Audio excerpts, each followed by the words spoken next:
The Gospel according to John. In the first video, we saw that John wrote this book to make the claim that Jesus is the Messiah, the Son of God, the human embodiment of God's word and glorious presence who has come to reveal who God truly is. Then we explored how John designed the first half of the book to demonstrate this claim. Jesus performed miraculous signs and made huge claims about himself, that he is the reality to which Israel's entire history points. And this all generates controversy, however, and the Jewish leaders confront Jesus for all these claims, and it culminated with Jesus laying down his life for his friend Lazarus. By going near Jerusalem to raise him from the dead, Jesus sealed his fate. And so once the plot to murder Jesus is set in motion, we come into the book's second half. The first part focuses entirely on Jesus' final night and last words to the disciples, as he tries to prepare them for his coming death. Jesus performs this shocking act at dinner. He takes on the role of a common servant by kneeling down to wash their dirty feet, something that in their culture a superior rabbi would never do for his disciples. And Jesus says it's a symbol of his entire life purpose, to reveal the true nature of God as a being of self-giving love. And it's also a symbol of what Jesus is about to do in becoming a servant and giving up his life to die for the sins of the world.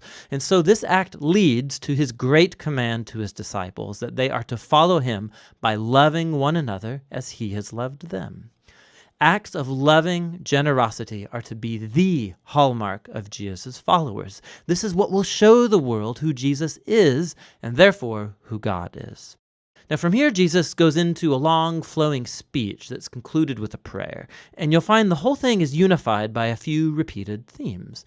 Jesus keeps saying that he's going away, which makes the disciples sad, but Jesus says it's for the best because it means that he will send the Spirit, also known as the Advocate.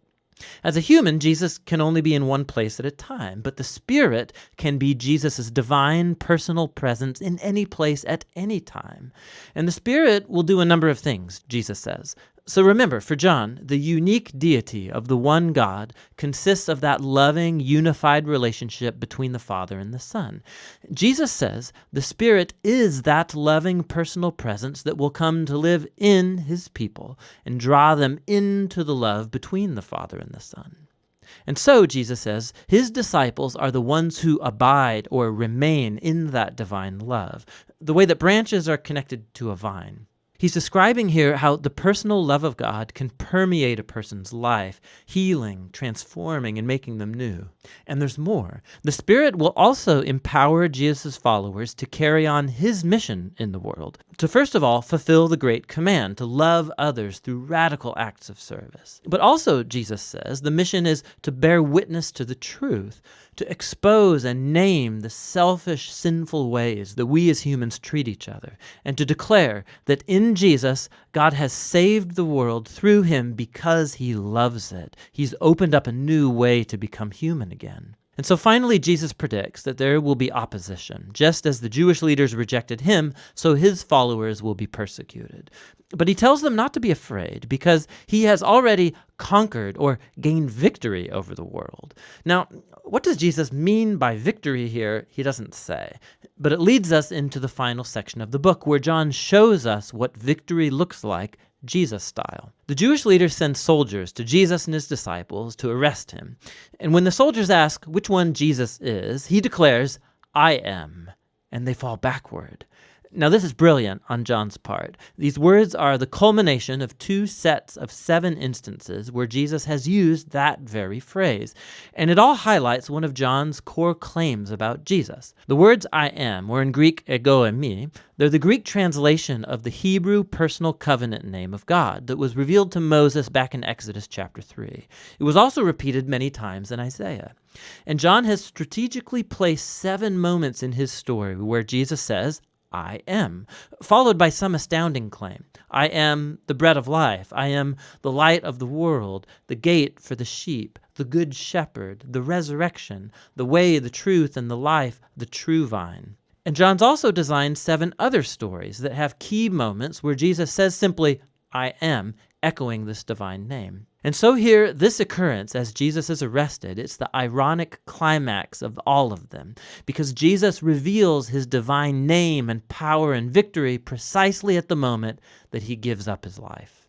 After this, Jesus is put on trial for his exalted claims to be the Son of God and the King of Israel, first before the high priest and then before the Roman governor Pilate, who has to take seriously anyone who's charged with claiming to be the King of Israel. And Jesus tells Pilate that my kingdom is not from this world, meaning that he is a king and that his kingdom is for this world, but its radically different value system, its redefinition of power and greatness, none of this is derived from this world. Rather, they are defined by God's character that Jesus has revealed through his upside-down kingdom, which is epitomized by the cross. It's the place where the world's true king conquers sin and evil by letting it conquer him. And Jesus gains victory over the world through an act of self-giving love.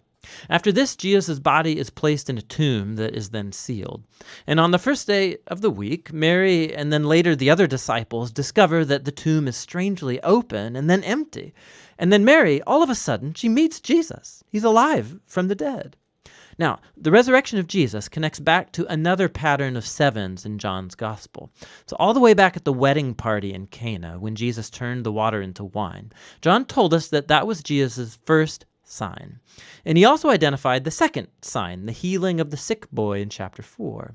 But after this, John just lets you keep count. And if you have, you'll have noticed that the sixth sign was the raising of Lazarus from the tomb, which Jesus performed at the cost of his own life.